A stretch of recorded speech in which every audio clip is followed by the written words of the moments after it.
Mga higala, mga igsuon ko diha ni Kristo. Dunay hulagway dinhi sa ebanghelyo ang dagway sa duha ka mga tinun-an nga padulong sa usa ka balangay nga ginganlag Emmaus. Ang dagway sa duha ka tinun-an nga gihisgutan dinhi, mihunong sila nga subo og panagway. Subo og panagway. Lingi ako no imong tapad, be. Unsa kay dagway niya, be? Subo ba iyang panagway? Be, lingi ako no palihog. Ay, di pa gid sa mulingi, oy. Ay. Wala na magsubo kay ni smile na tingay na. Kay nakuratan sa imong paglingi. Lingi sa gamay ba kay masig magka exercise ra gud to. Nganong hagsubo nagpanagway basin wa pa nakapamahaw or way lami ang pamahaw or nasakitan ang ngipon. Subo ang panagway, no? O baka wa lang gyud tuyo naigihisgutan dito sa luyo. Wa kuno kakita og afam. Mao nang subo ang panagway.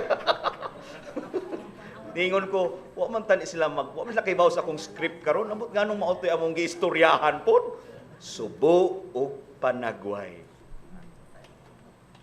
Og hinaot kakita ta sa konteksto nganong nainana ilang dagway, nganong naay dagway nga subo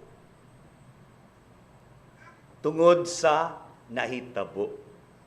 Og usa ka madre nga batid ug nagtuon sa Biblia niingon, Calvary is an inevitable result of God's immense love dealing with human sinfulness. Calvary is an inevitable result of God's immense love dealing with human sinfulness. Kini nga linya sa madre para nako, mao nimo konektar kinsagoy dili masubo. Kinsagoy dili makasinati og kasub-anan kun makakita ta sa nahitabo didto sa Kalbaryo. Dunay paglansang, dunay pagtamay, dunay mga higayon nga gibiyaan ka. Diyos ko, nganong gibiyaan mo ako? Ang hitabo sa Kalbaryo, makapasubo gyud. Ug mauni ang gida aning mga tinun-an sa dihang nagpadung pa sila sa Emmaus. Mga igsuon, inevitable. Daw dili takalihay, di takalikay, atog yung maagian. Dili ni nato malalis. Kasinatian kini nga masubo ta. Kay dunay mga higayon sa kinabuhi, na mga kasinatian nga daw naatak sa Kalbaryo, puno sa kasakitan, puno sa pagtamay, puno sa paglansang, ug daw ikamatay na nato. Subo ug panagway. Pero wa mo human diha ang istorya.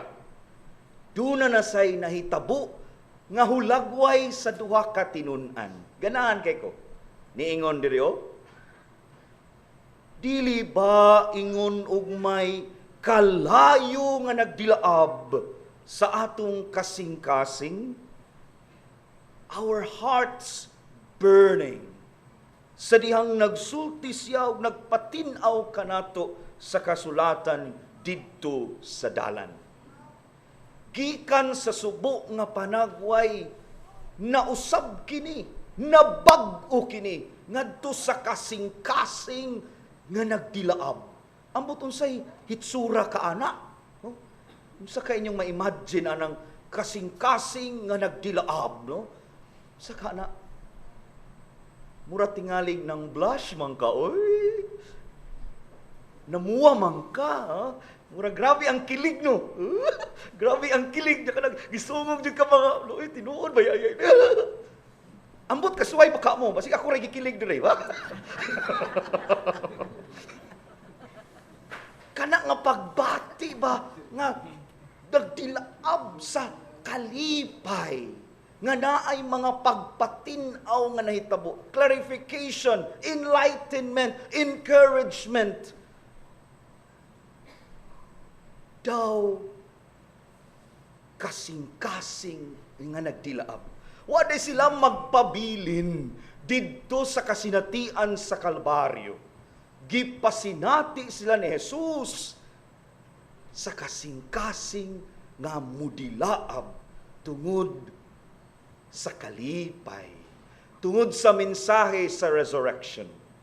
Ug mao sad ni ang gidugang pagsulti sa maong madre gihapon sa nga professor sa New Testament. Ningon siya, the resurrection is inevitable because love is unconquerable. Abot ka muna lang spelling atong unconquerable. Cannot be conquered. No? Love cannot be conquered.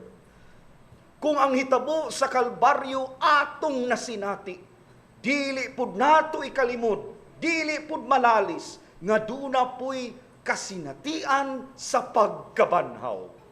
From being subok nga panagway into a heart burning with joy, with love. Posible yun. As a conclusion, kay hapit na ng alas 10, no? Sa wala pa ang kasing-kasing nga nagdilaab, na ay nahitabo baya diha sa transformation, na ay nagpa-trigger sa transformation. Dahil tulog kahitabo. From being subok nga panagway into hearts burning.